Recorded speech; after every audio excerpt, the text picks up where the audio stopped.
I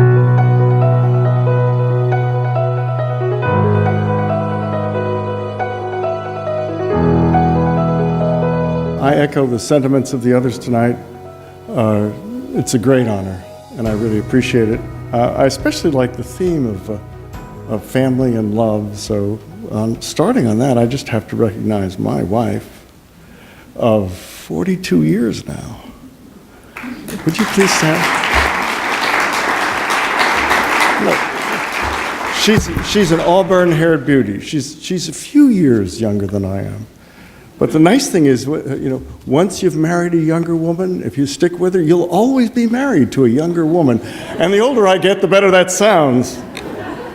But I'll just share a few thoughts with you about highlights of the family and of the love at FSU.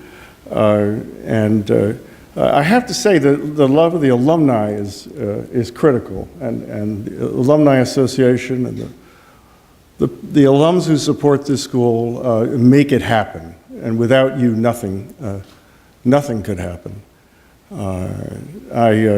Of course, President Thrasher is an alum of the school, and one of my memorable moments was when a Democrat and a Republican got together. I went calling on President Thrasher a long time ago. We needed money to renovate this new building we've been working on with, and we've gotten some appropriations with the help of alums. And James Harold Thompson, a Democrat, former Speaker of the House, and I called on then Senator Thrasher, a former Speaker of the House, and James Harold set forth our vision for what we wanted the first DCA building to do, which is to become a wonderful advocacy center for our law school. And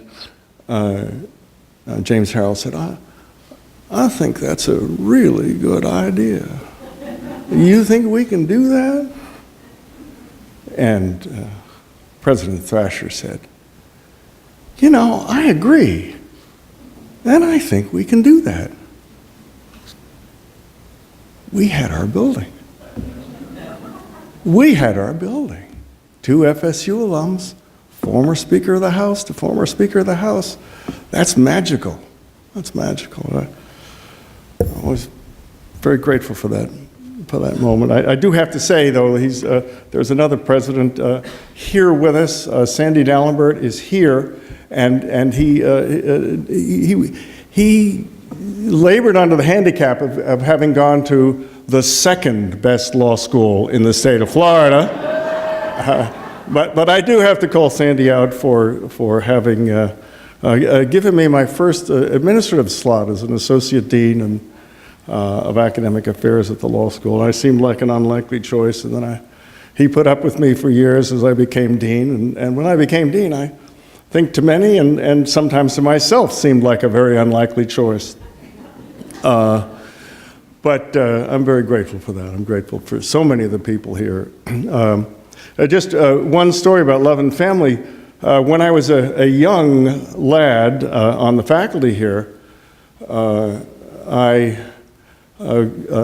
got to know this odd fellow, and since I was an odd fellow, I was attracted to him. I used to drive down Meridian Road, and he would drive to work in an MG. And even in the rain, he would drive in his old MG with no top on it. And he had a TAM, and we wound up on some committee to recommend an early retirement program, and we did, and I think it got adopted. And then years later, when I was chairing the Dean Search Committee at the law school, there was no literature that really sang the praises of Florida State University as an academic institution. So I got together with this fellow. I said, can you help me out? So we wanted to send out literature that set that vision to all the dean candidates, the dean candidates.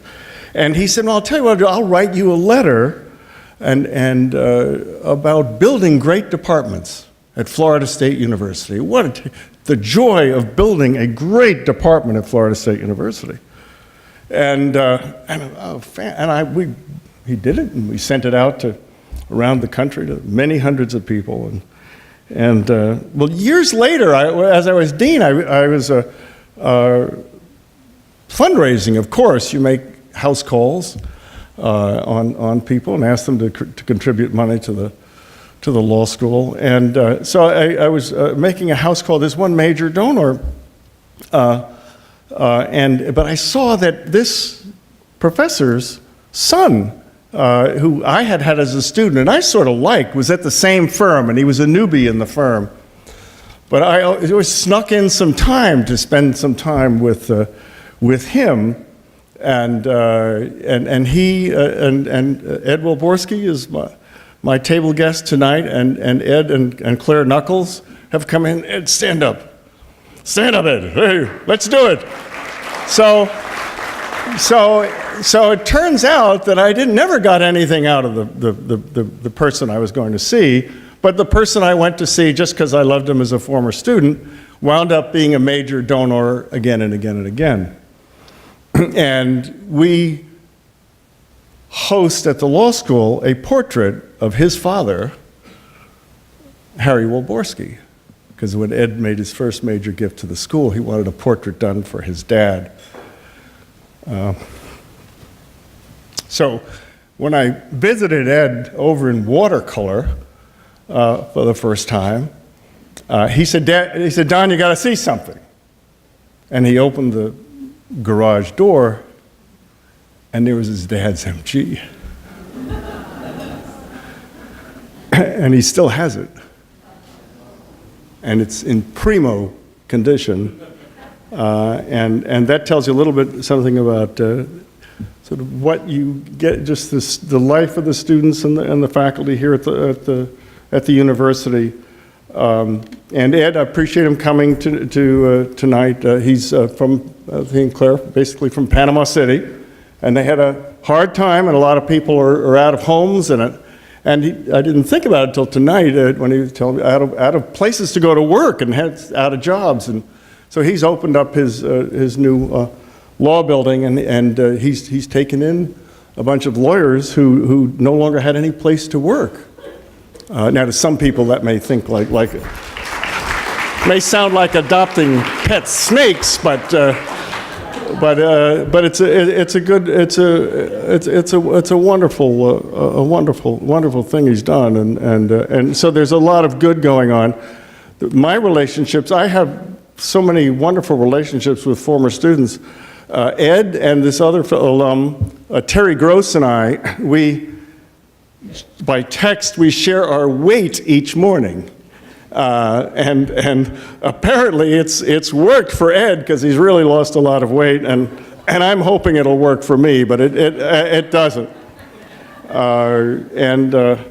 So it's, and finally I do want to say something about Wayne and Pat Hogan, who are still back there. All right. And I'll ask you to stand. So Wayne and Pat Hogan are alums who have repeatedly, of course, opened up their home to our alumni, and have repeatedly opened up their hearts to the law school. And this Summer for Undergraduates program was mentioned, and Wayne and Pat are really responsible for it. This is a program we wanted to start early on, and we wanted to give it staying power. It has to be love, family, and you got to stick with it. And the idea was to get a diverse group of students, particularly students from who are historically underrepresented in the legal profession, to expose them to the joys, but also the rigors of a legal education. And so we wanted to, there are programs around the country said, okay, once they're accepted to law school, we'll give them a couple of weeks or something. And we said, no, that's not going to cut it at all. How about getting them in after their second year of college, and then give them exposure to the rigors of it, the demands of of analytical thinking, the requirements of analytical thinking and reasoning and speaking and writing. And then send them back to their undergraduate experience and basically demand that they be educated, demand that they be given writing assignments and so forth. And so this was really important to try to make this thing not just a passing fancy. And Wayne came in one day and he met with some of the students who'd been in the pilot program of it, and he said, "Yep, I want to do that." Checking with the higher authority, as I have to check with my higher authority, higher power, at all times. And so Wayne and Pat permanently endowed this program. And at one point we said, "Gee, it's working so fabulously. Do you think we could double it?" And they said, "Yeah, I think we could double it."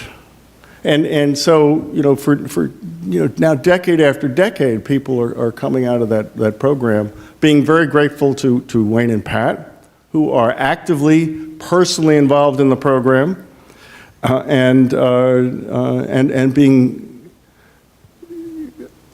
aware that something very special is happening at Florida State. And so would Wayne and Pat, would you please just stand and just be recognized and thanked again for that?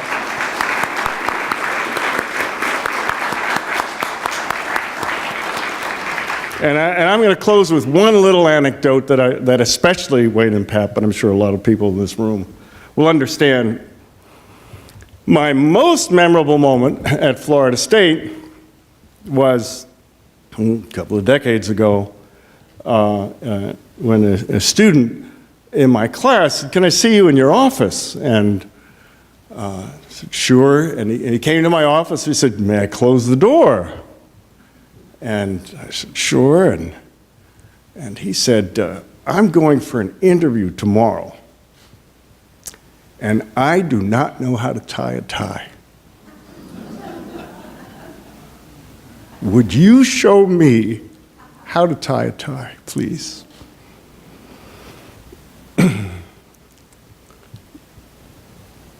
Last week, I got a call from him. He said, "My son is a junior in college, and he's interested in law school. Would you please meet with him?" And I said, "Well, of course, I'd be honored." And the son was, we started talking about what he was going to do this last summer. And I said, we have this wonderful Summer for Undergraduates program. Why don't you come and take a look at that?